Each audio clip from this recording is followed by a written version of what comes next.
Amém, graça e paz a todos. Glória a Deus. Amém. Amém. Vamos abrir as nossas Bíblias na primeira carta de Pedro, capítulo 5, versos 10 e 11. Primeira carta de Pedro, capítulo 5, versos 10 e 11. Na quinta-feira passada, nós usamos a carta de Paulo aos Efésios para abordar um tema chamado Manual da Caminhada, que nos ensinou, a fazermos uma caminhada espiritual correta. E aqui a gente percebe, nessa continuidade, da analogia dos esportes, que nós somos atletas, estamos correndo uma corrida espiritual, e a nossa corrida espiritual vai fazer a gente chegar no céu. Isso é importante. E o tema de hoje é como alcançar a linha de chegada. Eu espero que todas as mensagens que vocês têm ouvido, que vocês entendam que é uma caminhada, que é uma corrida, e hoje a gente vai saber como é que a gente consegue chegar, alcançar a linha de chegada, Quero falar sobre 5 coisas que você precisa saber para poder chegar. Vocês percebem que Paulo e os demais apóstolos, eles gostam muito de usar a analogia dos esportes. Por que isso? Porque era o contexto da época.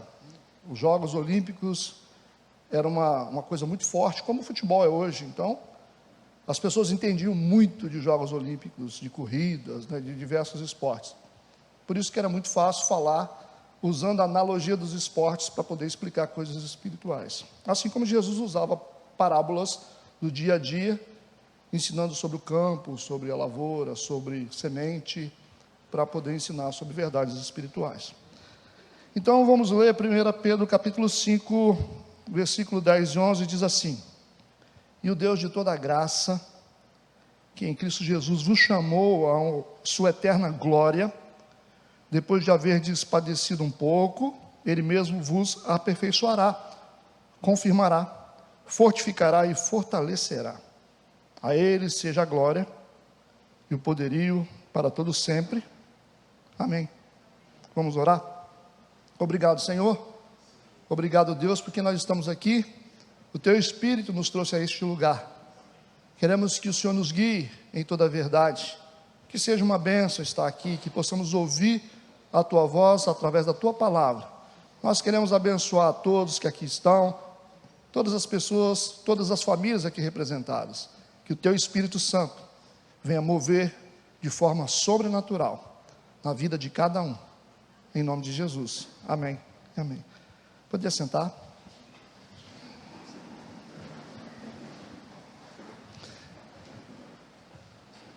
Em algumas Bíblias, antes do início desses versículos, tem o seguinte título: votos de saudação ou voto de saudações finais. Esses versículos aqui, eles encerram a primeira carta de Pedro, destinada aos cristãos que viviam em 5 províncias romanas da Ásia Menor. Então, depois de uma longa caminhada instrutiva, espiritual, a esses cristãos, Pedro vai encerrar essa primeira carta com esses versículos. É por isso que o tema é como alcançar a linha de chegada. É o final. Eles passaram por várias experiências na vida espiritual e agora eles estão chegando, Você já imaginou? Você corre uma corrida, você passa por diversas coisas na corrida da vida, diversas dificuldades, muitas vezes você pensa em desistir, você desanima, fica cansado, aí você recebe força de Deus, continua caminhando, e você tem o propósito de chegar na linha final, atravessar a linha de chegada, que é o propósito maior da nossa vida, atravessar a linha de chegada. Então é muito importante essas informações para quem realmente quer chegar. Vocês aprenderam sobre como correr, aprenderam como caminhar, mas vocês precisam agora aprender a como chegar, porque esse é o momento mais intenso, é o final da corrida, é o momento mais difícil. É como se você estivesse fazendo uma viagem, Você viaja 1000 quilômetros, quando falta 50 quilômetros, parece que não acaba mais. Porque o seu psicológico já começa a te perturbar. Então o final da viagem é a parte mais intensa e geralmente as pessoas desistem no final, quando a carga está maior, quando a fadiga está maior. Então você tem que entender, no momento que você acha mais difícil para a sua vida, é porque você está quase chegando lá. Então você vai receber um impulso para que você possa completar essa corrida. Amém?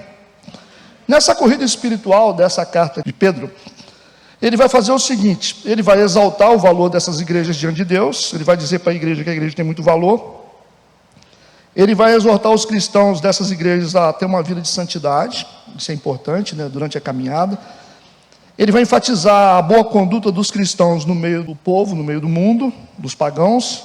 Vai enfatizar também a necessidade de submissão às autoridades locais. É importante a igreja aprender a obedecer às autoridades instituídas. Ele vai falar sobre os deveres das mulheres e maridos cristãos.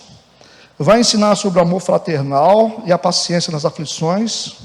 Vai falar sobre os deveres dos anciões e dos jovens. E vai ensinar sobre humildade e vigilância. Depois dessa corrida toda que os cristãos atravessaram, nessa primeira carta, agora ele vai ensinar como alcançar a linha de chegada. Amém?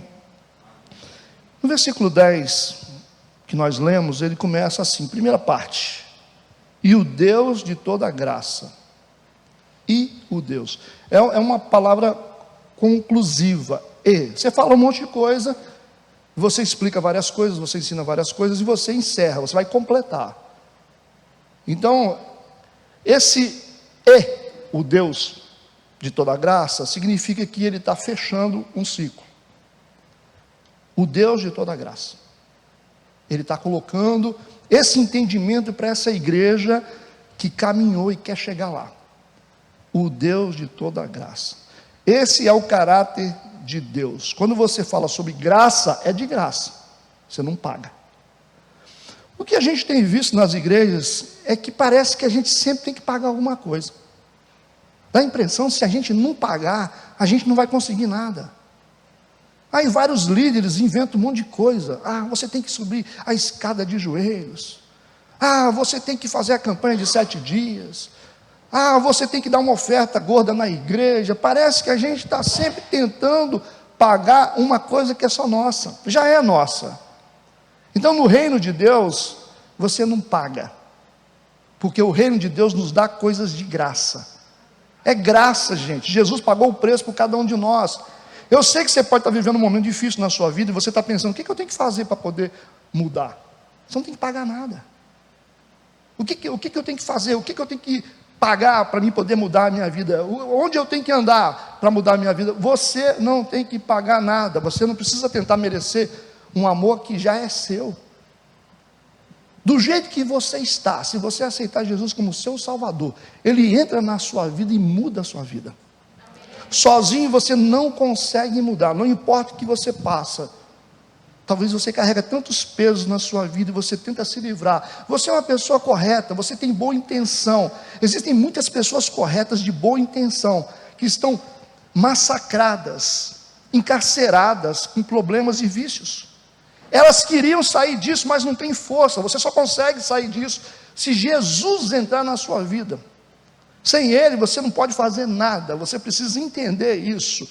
E a promessa de Deus para a sua libertação é de graça, porque o preço maior Jesus pagou na cruz do Calvário. Porque o sangue de Jesus, ele tem um preço alto. O meu sangue, o seu sangue não vale nada. Mas o sangue que Jesus derramou na cruz do Calvário, Ele deu o seu único Filho para poder libertar a gente. O castigo que nos traz a paz estava sobre Ele, ficou sobre Ele. Ele foi moído pelas nossas transgressões e iniquidades, gente. É por isso que eu não tenho como pagar algo, porque Jesus pagou o preço maior. Jesus pagou o preço da minha libertação. Ele pagou o preço da minha vida feliz. Ele pagou o preço do meu conforto, pagou o preço da minha prosperidade. Por isso não adianta eu ficar tentando pagar. É só assumir isso. É como se Deus colocasse no seu bolso $1 milhão para você pagar as suas contas, e de repente você anda na rua como um miserável, que você não acredita que existe algo grande no seu bolso. Então o sacrifício de Cristo na cruz é como se você tivesse $1 milhão no seu bolso e você continuasse a padecer necessidade. Pela fé, você precisa usar aquilo que você recebeu de Deus para poder mudar a sua história. Isso é de graça, gente. É por isso que a gente não muda. Isso é de graça. Não tem nada que eu possa fazer. Não, pastor, mas se eu ficar indo na igreja... Gente, você pode vir na igreja para você estar mais perto de Deus, mas isso não vai pagar conta. Você pode dar oferta nas igrejas, mas isso também não paga a conta, porque a conta já foi paga. Por isso que o versículo 10 diz que o nosso Deus é um Deus de toda a graça. Eu não preciso tentar pagar por algo que Cristo já pagou por mim. Eu posso ser livre, liberto, a partir do momento que eu acreditar, colocar minha fé em ação, e usar o que Ele fez, e colocar na cara do diabo, rasgar o documento que ele tem contra mim, e dizer, você não tem direito sobre a minha vida. É uma posição, é fé, é uma decisão que você precisa tomar. Dizer, Jesus morreu por mim, você não tem direito sobre a minha vida. Eu rejeito isso na minha vida. A sua mente toma uma decisão, e você vai conduzir a sua vida a partir da decisão mental que você tomou. Fé é decidir acreditar naquilo que Deus fez por nós. Por isso que o Pedro, ele está encerrando essa carta dizendo, o Deus de toda a graça. Primeira coisa que você precisa, para você poder alcançar a linha de chegada, você precisa conhecer o caráter de Deus. Você precisa conhecer o caráter de Deus. Não tem um conceito tão ruim de Deus. Deus é bom. Você está achando que Deus está procurando você para poder punir você pelos seus pecados? Ele não faz isso. Deus é amor. Deus é bom. Deus não é como nós. Deus não persegue. Deus não fica jogando praga nas pessoas. Talvez o que você está passando, você está dizendo, não, eu estou passando isso porque Deus está me amaldiçoando. Deus não está fazendo isso. Deus só está cuidando de você. Você só está vivo porque Deus está na sua vida. Não tem um conceito minúsculo de Deus. Não diminua Deus. Pedro diz para a igreja, é o Deus de toda graça. Esse é o caráter de Deus. Você precisa confiar no caráter de Deus. Como é que você vai andar com alguém que você não confia? Como é que você vai receber e confiar numa coisa que a pessoa está fazendo se você não confia nela? Eu sou um pastor. Se vocês não confiarem na minha integridade, o que eu estou dando para vocês, vocês não conseguem receber. Você só recebe quando você confia. Você só recebe de Deus quando você confia. Confia no caráter de Deus. Deus é bom. Deus é o Deus de toda graça.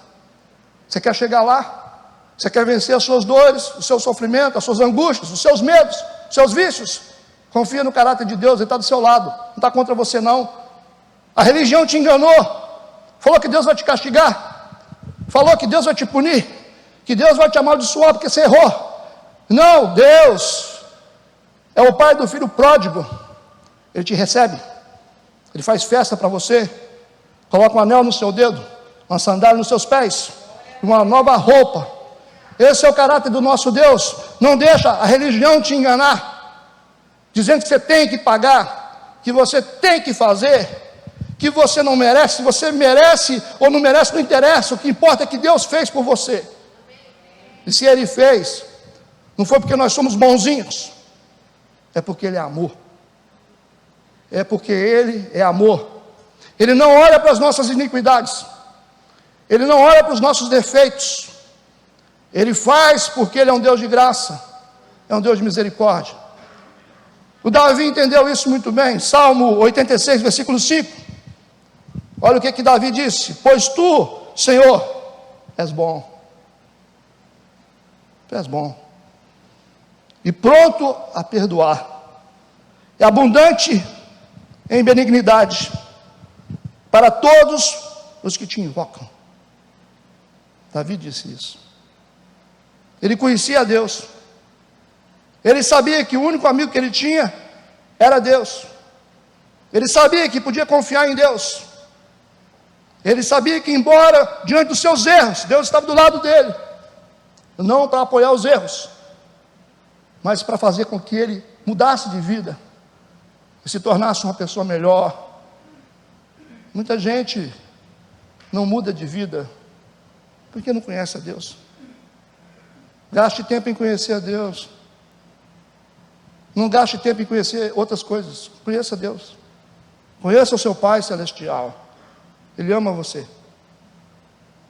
E mesmo diante de tantas coisas ruins que você fez, Ele te perdoa. Aquele que confessa e deixa alcança misericórdia. Ele renova a sua vida. Não deixa o diabo te acusar. Não deixa o diabo te cobrar uma conta que Jesus já pagou. Está pago. Senão o sacrifício de Cristo é em vão. Por que nós continuamos a sofrer? Porque a gente acha que deve. Porque a gente acha que está preso. Jesus disse: eu vim para que vocês tenham vida. E vida, e a tenham em abundância. Eu vim para libertar os cativos. Eu vim para dar vista aos cegos. Eu vim para retificar os caminhos. Deus é bom. Deus é como um rio de bondade. Deus flui como um rio. Isso mudou minha vida. Quando eu era mais novo, eu não sabia lidar com os meus pecados, porque eu tentava lutar sozinho. Eu achava que Deus era um opositor, que ficava esperando para poder me punir. Mas quando eu olhei para a Bíblia, eu descobri um Deus de graça, de misericórdia, que era o único amigo que eu tinha. Ele me ensinou a lidar com os meus problemas, me ensinou a superar cada um deles. Ele teve paciência comigo, Ele me amou, Ele esperou, Ele me deu tempo para me arrepender. Ele não puniu a minha vida, Ele não puniu os meus filhos, Ele não puniu a minha casa. Ele me esperou até que eu estivesse pronto para responder ao chamado dele. A Bíblia diz que Deus nos laça com um laço de amor. É irresistível. Irresistível. É como um homem que tem uma mulher em casa, que o ama tão intensamente, que você não consegue traí-la. Você lembra da sua esposa, a esposa que cuida de você, que ama você, que cuida das suas coisas, que se preocupa com você. Quando você estiver fora, você não irá traí-la, porque você está laçado pelo amor dela. A única forma de você não ser um traidor na vida é você entender a intensidade do amor de quem te ama. Se você entender a intensidade do amor do Deus que te ama, isso é libertador para a sua vida. Isso é profundo para a sua vida. Você diz: eu preciso mudar. Por quê? Porque Deus me ama. Eu não posso continuar assim, porque Ele me ama. Eu preciso ser bom com a minha família, eu preciso cuidar, eu preciso ser um provedor da minha casa, eu preciso mudar a minha história. Eu não posso continuar assim, porque eu tenho um Deus que me ama. O amor nos potencializa. A realidade do amor que Deus tem por nós nos faz pessoas melhores. Quantos entendem o que eu estou falando? Davi entendeu isso. Olha que interessante. Quando Daniel estava na sua maior crise, Deus se apresenta a Daniel e chama ele de homem muito amado. Daniel capítulo 10, versículo 19. Deus disse para Daniel no seu pior momento, disse para ele: não temas, homem muito amado, paz seja contigo, anima-te, sim, anima-te. E falando ele comigo, fiquei fortalecido, e disse: fala, meu Senhor, porque me fortaleceste. Entendeu? Deus comunicou o amor. Daniel recebeu o amor e se fortaleceu. Quando você compreende o amor de Deus, você se fortalece. A única coisa que você precisa entender na sua vida, a coisa mais importante da sua vida, é entender que existe um Deus que te ama e que está atrás de você e que vai fazer qualquer coisa para recuperar você. Você só está vivo hoje porque Deus está bancando a sua existência ainda, porque Ele ama você. Todo mundo tentou te destruir, mas se você está vivo, você está de pé, é porque Deus ama você. Por que Deus disse isso a Daniel? Porque Daniel estava começando a ter dúvida, por causa dos problemas, das lutas.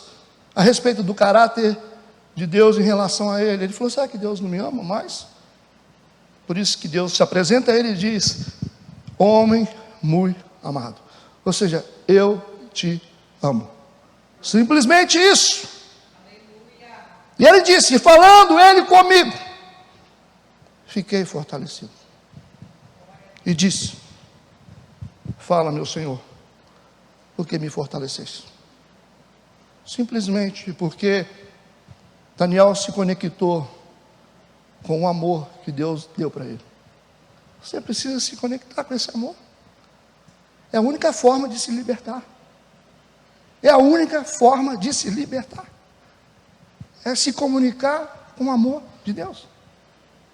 É assim que a gente chega. É assim que a gente consegue alcançar a linha de chegada. Amém? Você precisa continuar a confiar em Deus, mesmo quando as coisas não estão funcionando do jeito que você quer. Isso é ter fé. Mesmo quando você não compreende.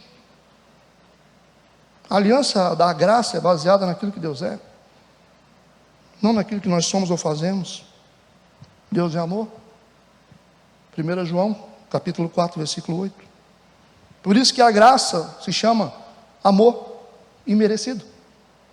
A gente não merece, mas Ele ama a gente. Como os nossos filhos. Muitas vezes eles fazem coisas que a gente não gosta, mas a gente continua amando. A gente continua cuidando. Você já percebeu que você fez tantas coisas erradas? Olha para sua mãe. Percebe como ela te ama ainda? Por que ela não te odeia? Por que você é a pior pessoa do mundo e a sua mãe nem seu pai te odeia? Porque esse é o amor dos pais. O amor de Deus é o amor de pai, que não exige recompensa, que não espera nada em troca, que não espera a nossa perfeição. É porque a função do pai é ser pai, e pai de verdade ama. Deus é amor. Essa é a primeira coisa que você precisa entender. A segunda coisa, você precisa conhecer o único alicerce da vida. Existe algo que você precisa se firmar. Quando você constrói um prédio, você precisa de alicerce. Não adianta você fazer um prédio bonito, pintar o prédio, botar boas janelas, caras, se não tiver fundamento, nada funciona sem fundamento. A falta de fundamento não dá garantia da estrutura.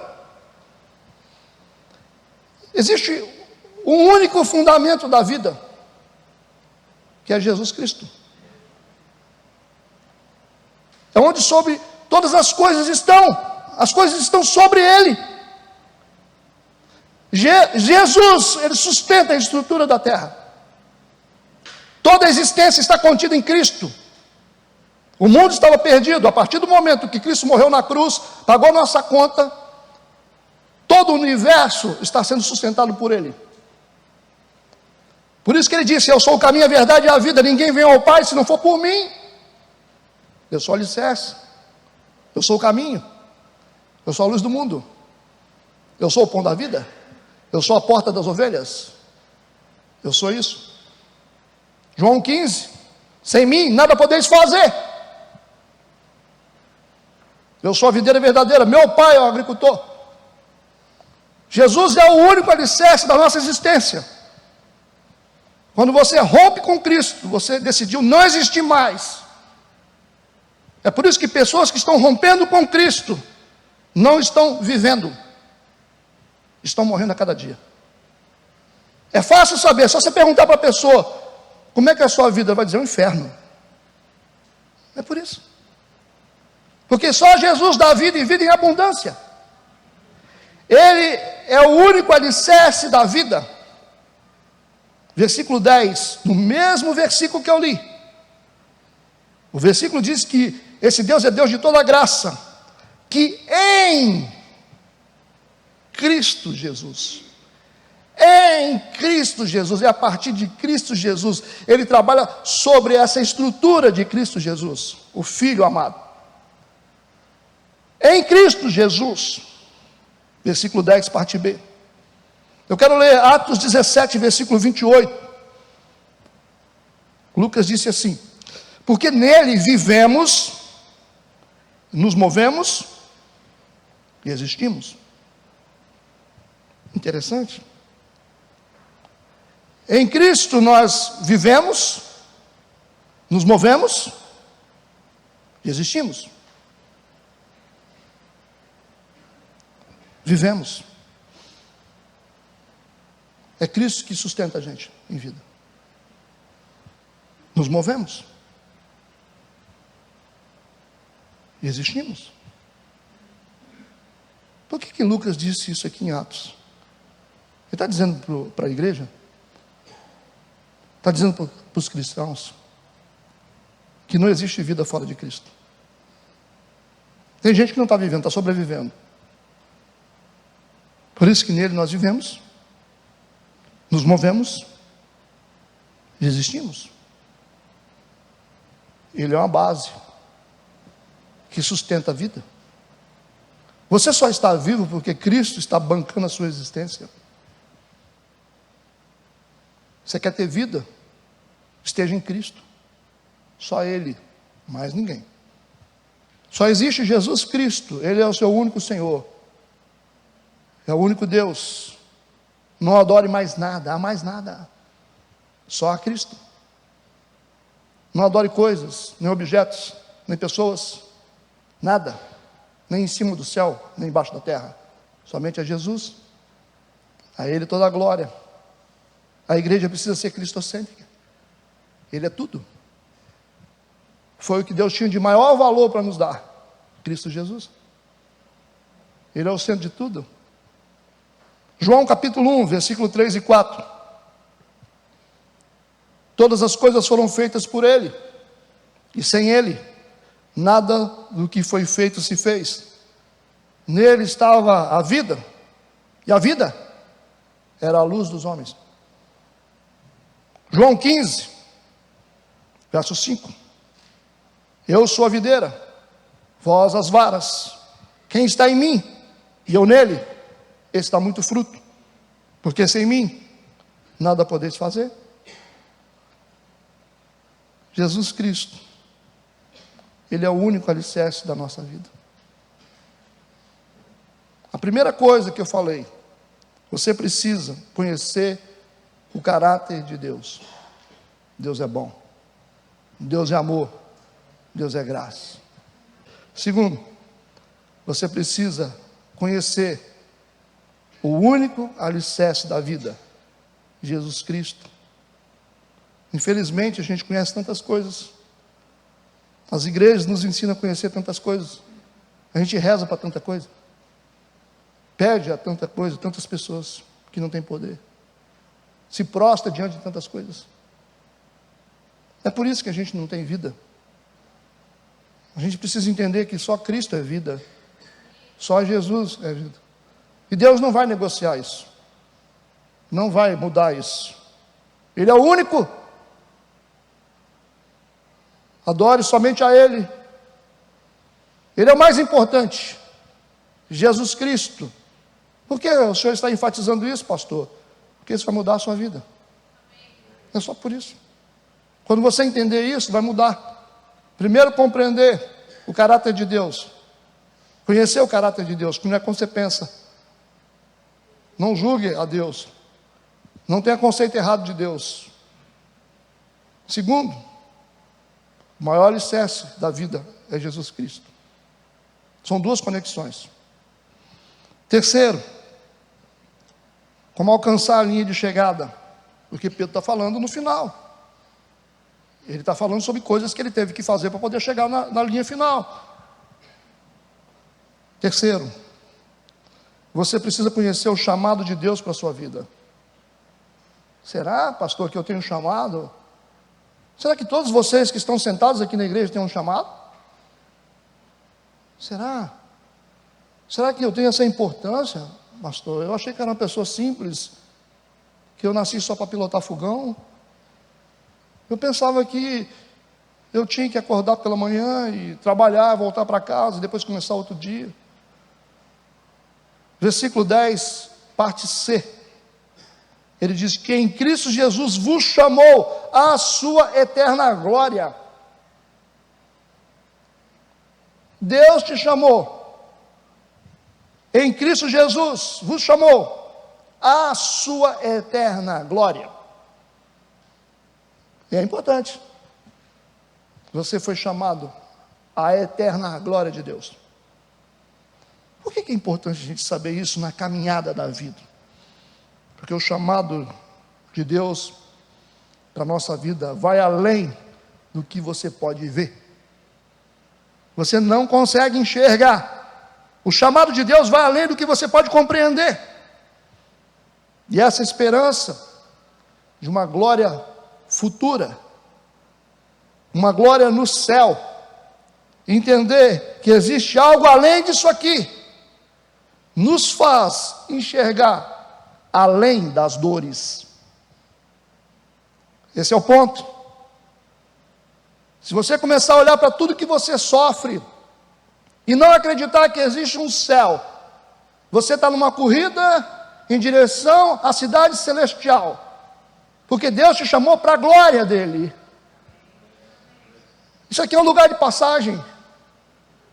Você não pode achar que a sua vida é simplesmente isso: trabalhar, sofrer, tristeza, depressão, angústia, remédio para dormir, remédio para acordar, conta de água, conta de luz, internet, bujão de gás, boleto vencendo,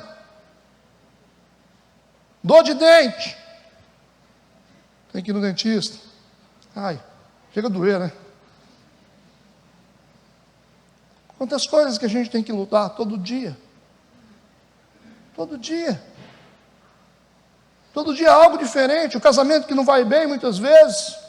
O trabalho que você não está ganhando dinheiro. As vendas que estão ruins. Quanta coisa. Se você começar a focar só nisso e não ter uma visão além disso, esse sofrimento do mundo vai destruir você. Então você ter uma visão de uma glória futura, que está além disso aqui, vai te fazer enxergar a dor de forma diferente. Você vai enxergar além das dores. Compreende? Foi isso que Paulo disse em 1 Coríntios capítulo 15, versículo 19. Escuta. Se esperamos em Cristo só nesta vida, nós somos os mais miseráveis de todos os homens. Quem não acredita no céu se torna uma pessoa miserável emocionalmente e espiritualmente. Se você espera só nessa vida, se você não entender que existe um chamado de Deus para você, para a eterna glória, entender que isso vai passar, você vai se tornar uma pessoa infeliz, gente. A vida é difícil, a vida é dura. O que nos sustenta é entender que Deus vai tirar a gente daqui. É entender que existe algo além disso, existe uma cidade celestial preparada para nós. Olhe para a Bíblia, o mundo inteiro está entendendo isso, gente. Em diversas partes do mundo, as pessoas estão ligadas nos mesmos textos, pregando o mesmo evangelho, esperando Maranata, a vinda do nosso Senhor Jesus Cristo, para nos tirar da dor, para um lugar que não tem dor, não tem febre, não tem medo, não tem depressão, não tem remédio. Não precisa nem de luz, porque Deus será a nossa luz. Eternamente viver com o Senhor. Felizes. Sem medo, sem culpa, sem fobias. Sem noites mal dormidas. É isso que nos mantém de pé. É isso que mantém você de pé. Se você não entender que existe isso, Paulo disse que você é o pior miserável que pode existir. Por isso que a esperança de uma glória futura nos faz enxergar além das dores. É necessário. Um ateu um dia disse isso na internet, ele falou assim: a ideia de Deus é uma ideia interessante, porque cria sentido para a vida. Um ateu. Ele disse: eu não concordo com essa ideia, mas a ideia de você saber que existe um Deus superior, que existe um lugar celestial para você ir, isso torna a vida mais fácil aqui, dá para você superar as coisas, porque se você ficar só olhando para isso aqui, você vai ficar doido, irmão. Por isso que sem fé a gente não vive. Você tem que ter fé que as doenças vão passar, que as coisas vão melhorar, que Deus vai mudar. Se você não tiver fé, você não vive, compreende? A esperança de uma glória futura. 2 Coríntios capítulo 4, versículo 17 e 18. Paulo disse: porque a nossa leve e momentânea tribulação produz para nós um peso eterno de glória muito excelente, não atentando nós nas coisas que se veem, mas nas que não se veem, porque as que se veem são temporais, e as que não se veem são eternas.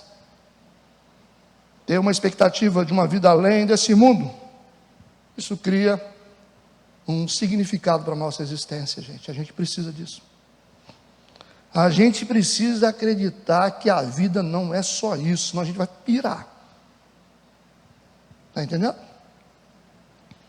Esse é o terceiro ponto. Conheça o chamado de Deus para a sua vida. Deus te chamou para a eterna glória dele. Se você entender isso, você chega lá. Se você entender isso, não tem nada que vai parar você. Nem palavras, nem situações, nem circunstâncias. Você vai continuar seguindo na corrida da vida e vai atravessar a linha de chegada, tendo a certeza do caráter de Deus. Deus é bom, Deus é amor, tendo Jesus como a sua única plataforma existencial, e junto com isso, entender que você tem um chamado, você tem um propósito, vale a pena ser melhor, vale a pena crescer espiritualmente, porque Deus virá nos buscar. Está entendendo o que eu estou falando? Por isso que Paulo disse que é leve e momentânea. Isso vai passar, a dor vai passar, gente. No céu não tem lugar para dor, não tem lugar para medo, não tem escuridão, é um reino de luz. Olhe para as pessoas, como elas estão sofrendo, quantas dores, quanta angústia, a gente não dá conta. Há 10 anos atrás, a gente conseguia lidar com isso de forma mais tranquila, hoje a gente não consegue mais. Você tem que recrutar um monte de gente para poder ajudar. A maioria das pessoas estão tomando medicamentos para depressão, opressão, ansiedade. É assim, isso está no nosso meio. É porque a vida está disfuncional, essa é a verdade. A gente não está lidando bem com as coisas, as famílias estão disfuncionais, a gente está assim. Nós estamos tentando viver num mundo que está caído, gente. Você não consegue enxergar isso? Você assiste televisão, você olha na internet, corrupção. Deus tem que tirar a igreja da terra. Mercadores da fé, corruptos. A idolatria entrou dentro das igrejas. O troço está sem freio. Existem poucos vasos de honra que ainda carregam o azeite de Deus. Deus colocou os seus maiores segredos só em algumas pessoas, espalhadas pelo mundo inteiro. Homens e mulheres de Deus que são detentores da glória de Deus, das verdades de Deus, não negociam as verdades de Deus, estão em diversas partes do mundo, tentando mudar o cenário, ou tentando sustentar na fé esse povo, até que esse povo alcance a terra prometida. Os profetas de Deus. A gente não sabe hoje identificar bem o que é uma igreja certa, uma igreja errada. É uma confusão. Por isso que é importante não se apoiar em pastor, não se apoiar em sistema, mas se apoiar em Deus, confiar em Cristo. Nós devemos preparar pessoas para Deus, pessoas para andar com Jesus, servos de Cristo. As lideranças passam e o povo continua. Estamos vivendo um tempo onde a gente não consegue explicar mais nada, a ciência não tem resposta para as epidemias que estão vindo. Só Deus pode fazer algo pela gente, só Deus pode mudar, só Deus pode entender essas coisas e nos dar saída no meio dessa coisa toda. Como é que a gente vai viver? Deus vai ter que nos colocar dentro de uma bolha espiritual para que a gente possa andar nesse mundo e viver nesse mundo sem se perder. É isso que a igreja está fazendo. Ela criou uma cápsula espiritual para que a gente, com a nossa fé, consigamos viver num mundo caído sem morrer, sem se corromper, esperando a vinda do nosso Senhor e Salvador Jesus Cristo, que em breve virá. Igrejas no mundo inteiro estão esperando esse evento acontecer, e cada vez mais os sinais estão aumentando da vinda do Senhor Jesus Cristo. É importante a gente entender, amadurecer. Deus está sacudindo hoje as estruturas das igrejas.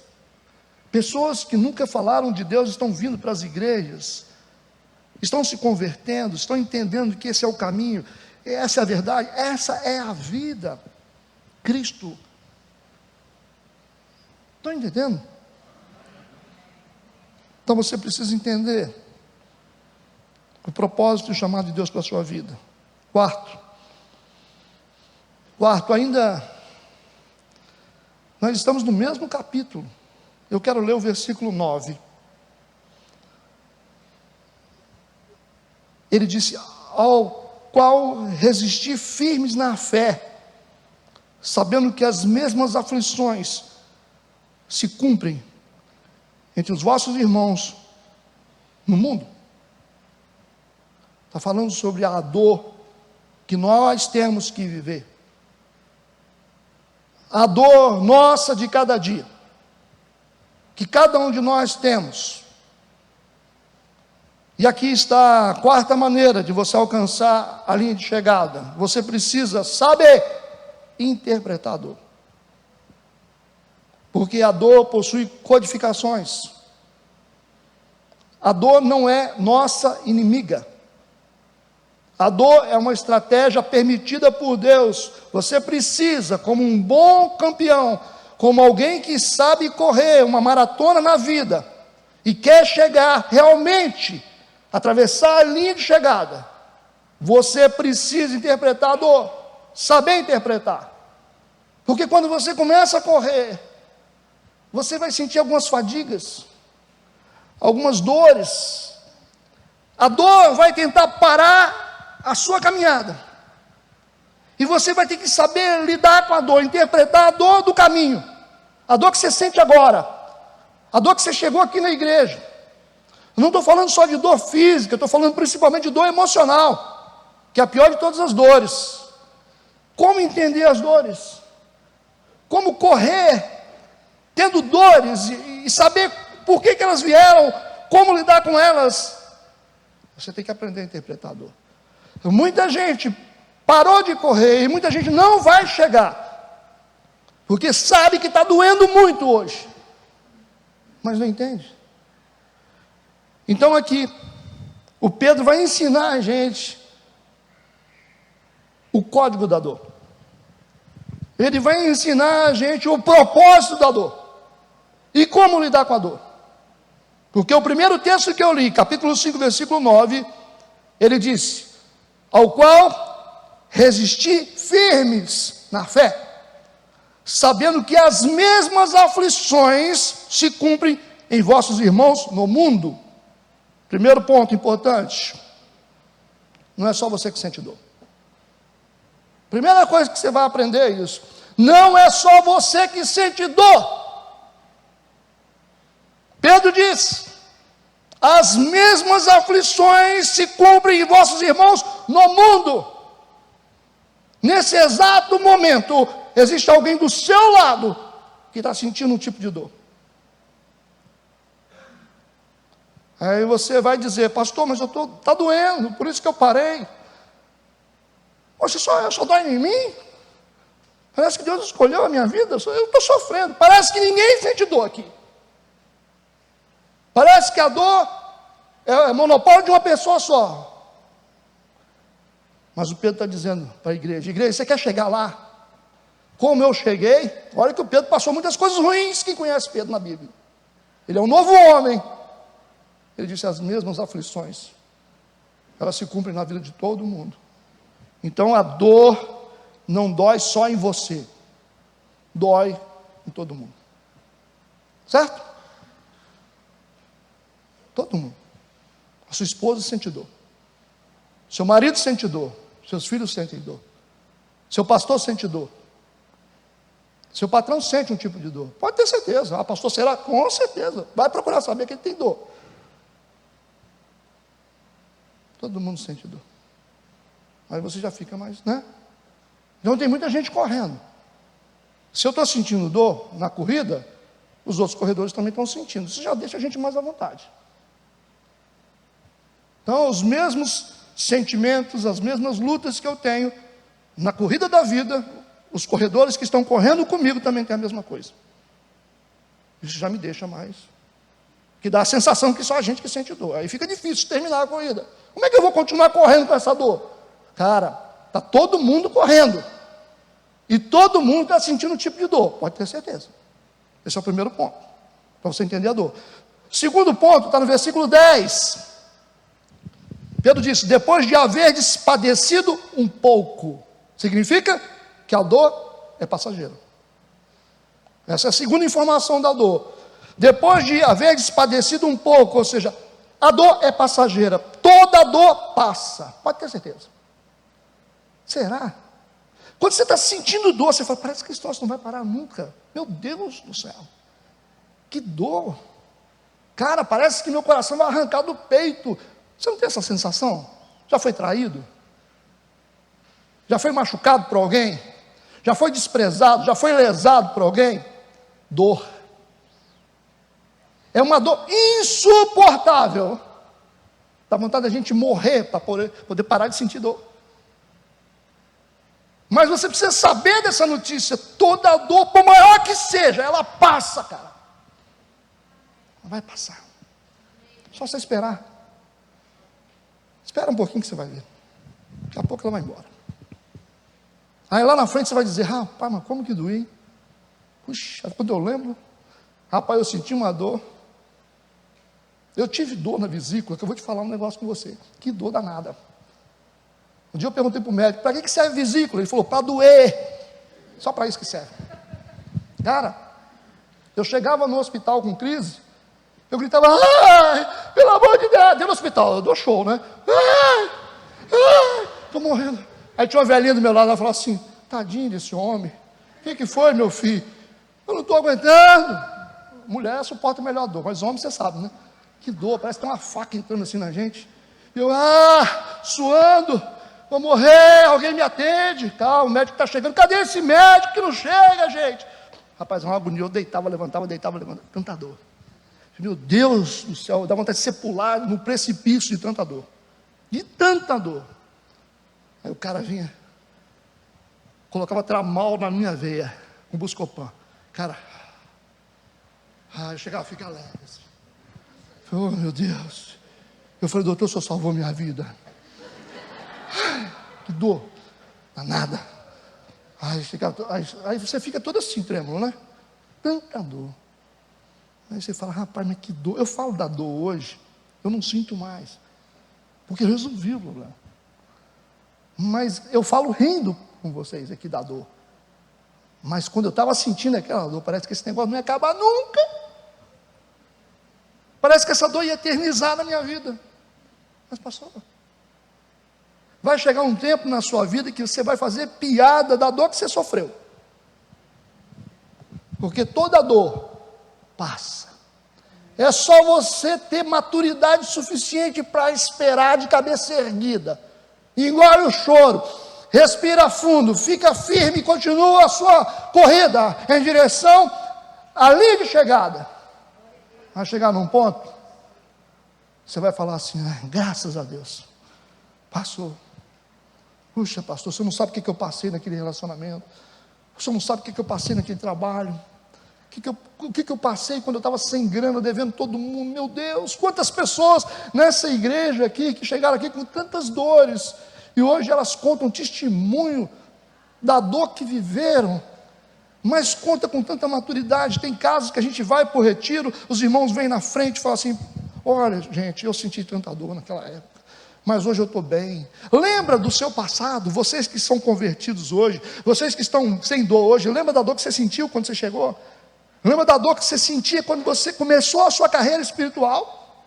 Você lembra? Doía tanto, te sufocava, parecia que você ia morrer de dor, daquilo que você sofreu, do machucado que fizeram em você. Você lembra disso, mas você venceu, porque toda dor passa. Então não interessa se você chegou com dor, vou te dizer, a partir de hoje ela vai começar a diminuir na sua vida. E se você aguentar firme, essa dor vai acabar. E você só vai usar essa dor para contar testemunho para as pessoas que sentem dor. E você vai dizer para elas: a dor passa, meu irmão. Por isso, e Pedro disse, depois de haver padecido um pouco, a dor é passageira. A dor também é pedagógica. A dor ensina. Ensina. Porque ele disse: ele mesmo vos aperfeiçoará. Ele mesmo vos aperfeiçoará. Você vai ser aperfeiçoado a partir da dor que você sentiu. Porque a dor é pedagógica. Não tem ninguém que não aprende com a dor. Quando dói, a gente aprende. A gente entende que não deve fazer mais, porque doeu. A gente entende que não pode ir mais para aquele caminho. A dor, ela instrui. A dor ensina. A dor é pedagógica. É um professor, gente. Pedro diz: ele vos confirmará. A dor revela a sua identidade cristã. A maneira como você reage à dor que você sente revela que tipo de cristão você é. Quer testar um cristão se realmente tem fé mesmo em Deus? Quer testar alguém na maratona da vida cristã? É só fazer doer. Mas por que você parou, irmão? Mas começou a doer aqui, eu não estou correndo mais não. Mas não está correndo por quê, irmão? Você estava quase chegando. Me deu uma dor, cara. Mas cara, você está movimentando seus músculos, você está colocando sua musculatura num estresse muito grande. Então, uma quantidade de dor, é natural sentir dor. É só você saber lidar com a dor, para que você possa chegar. E quantos de vocês desistiram? Quantos de vocês estão desistentes hoje por causa da dor que vocês estão sentindo? Deus sabe que está doendo, mas isso não significa que você tem que parar, porque isso vai revelar que tipo de fé você tem. Se você é uma pessoa de fé, continue a correr. Continue a correr, a dor vai passar.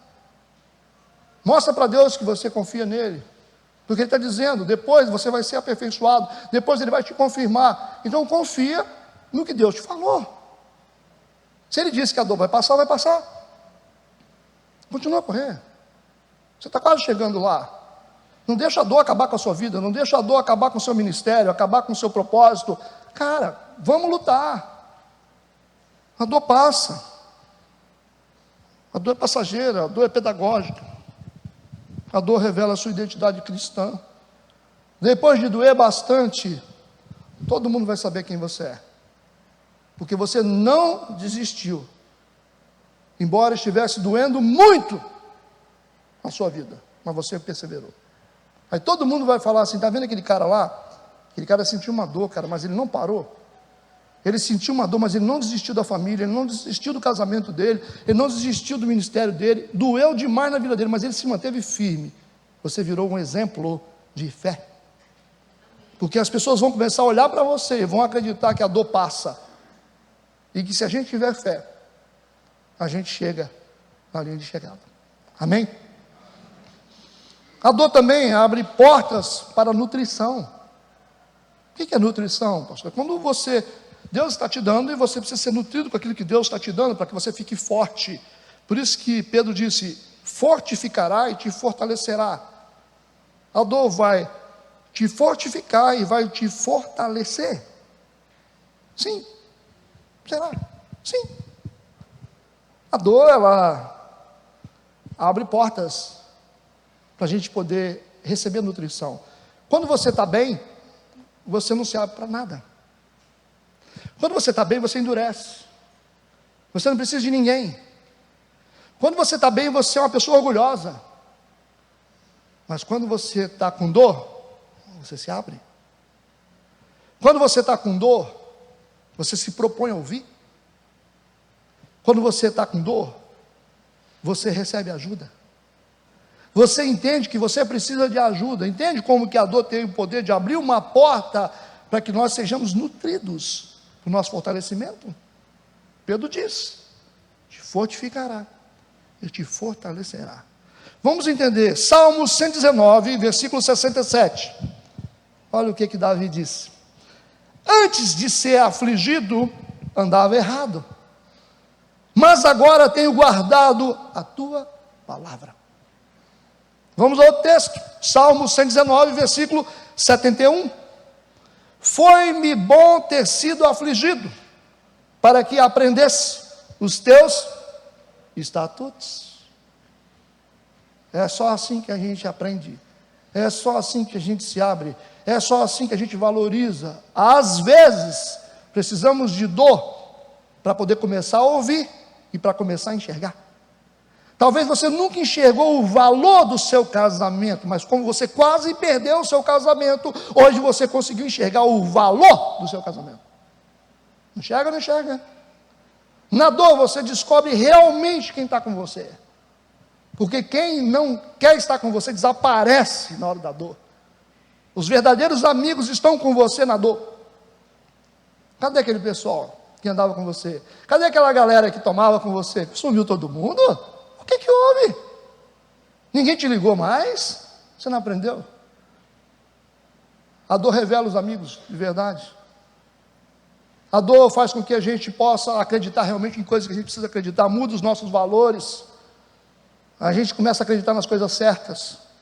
A gente valoriza o valor da igreja, valoriza o poder da igreja. A dor faz isso, ou não faz? A maioria de nós que estamos aqui por causa da dor que sentimos. A dor funciona. Ela abre portas. 2 Coríntios, capítulo 12, versículo de 7 a 10. Estou quase terminando.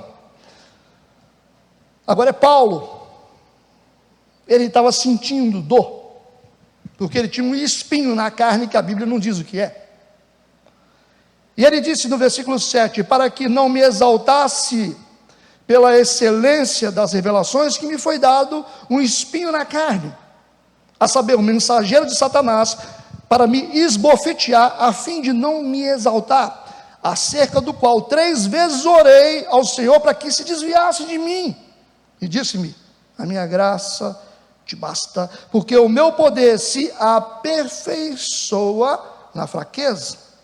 De boa vontade, pois me gloriarei nas minhas fraquezas, para que em mim habite o poder de Cristo. Por isso sinto prazer nas dores, nas fraquezas, nas injúrias, nas necessidades, nas perseguições, nas angústias, por amor de Cristo. Porque quando estou fraco, então eu sou forte. Funciona ou não funciona? O Paulo entendeu isso. Ele entendeu. Ele queria ficar sem dor. Mas Jesus disse, a minha graça te basta. É porque é nessa debilidade de dor que o meu poder se aperfeiçoa em você. É assim que você cresce. É assim que você depende de mim. Quando a gente está bem, a gente esquece o valor de Deus. Por isso que a gente precisa interpretar a dor na nossa caminhada, porque senão a gente não chega lá. Tudo bem? Pastor, mas é estranho, né, essas coisas. A dor é algo ruim? Não, não é ruim, não. Você acha que é ruim, mas é uma coisa que Deus faz uma mistura e fica bom. Deus é especialista em pegar coisas difíceis que a gente já viveu e fazer uma mistura e fazer aquilo virar uma bênção na nossa vida. Não é verdade? Eu gosto muito de dar esse exemplo, né, dessas 2 substâncias químicas que são perigosas, que é o sódio, que é o metal alcalino. Se você tomar puro, vai te fazer mal, e o cloro, se você tomar puro, pode ser um veneno para a sua vida, mas se juntar os dois, vira cloreto de sódio, que é sal. Separados não serve. Então Deus pega coisas que são esquisitas, nocivas, mistura tudo e transforma numa bênção para a nossa vida. Deus é assim. Ele pega uma tragédia que você viveu, um erro que você cometeu, para te fazer uma pessoa muito melhor. E vou dizer para você, não existem heróis sem cicatrizes. Não existe. Se você tem cicatriz, você tem dores, sofrimento, angústia que veio da sua família, decepções, porque o seu passado explica o que você é hoje. Talvez você viveu algum tipo de trauma, algum tipo de abuso, algum tipo de violência, algum tipo de desprezo. Talvez os seus pais valorizaram muito mais os outros irmãos do que você. Tem explicação registrada no banco de dados da sua história. Só que essas pessoas que sofrem muito, quando entendem o propósito de Deus, são os maiores heróis da história. Não existe herói sem cicatriz. Quem não tem história para contar, não serve para nada. A maioria das pessoas que estão nessa igreja, que são usadas por Deus, são pessoas que têm história de dor. gente que ninguém acreditava, gente que o mundo desprezou, mas que hoje Deus usa para mostrar que o poder é de Deus. Por isso que Ele coloca o poder dele em vasos de barro, para que a glória seja dele, não nossa. Ele escolhe a gente. Por isso que você está aqui. É por isso que, diante de tantas coisas ruins que você viveu e que você praticou, Deus escolheu você. E para mostrar para o mundo que você é alvo de um milagre, porque só um milagre pode fazer um homem como você ser usado por Deus. As mãos que eram usadas para violência, agora são usadas para abençoar. A boca que era usada para maldizer, agora é usada para pregar. Os olhos que eram usados para ver coisas erradas, agora são usados para enxergar mais longe, com visão de águia. Usa a sua energia. Tudo que você fez com a sua vida para coisas ruins, usa tudo isso para fazer coisas boas hoje.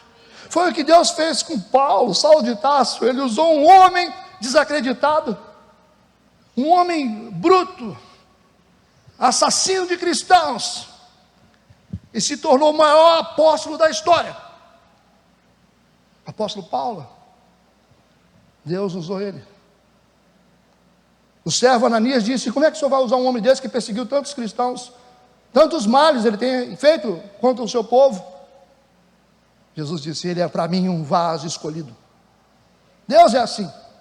Deus escolhe pessoas imperfeitas, pessoas com problemas. Deus cura essas pessoas e usa essas pessoas, cheias de cicatrizes da vida, da dor, gente que foi abusada, gente que foi desprezada, gente que foi traída, foi machucado, foi massacrado pelos pais, sofreram violência. Deus usa essas pessoas para mostrar que Ele é poderoso.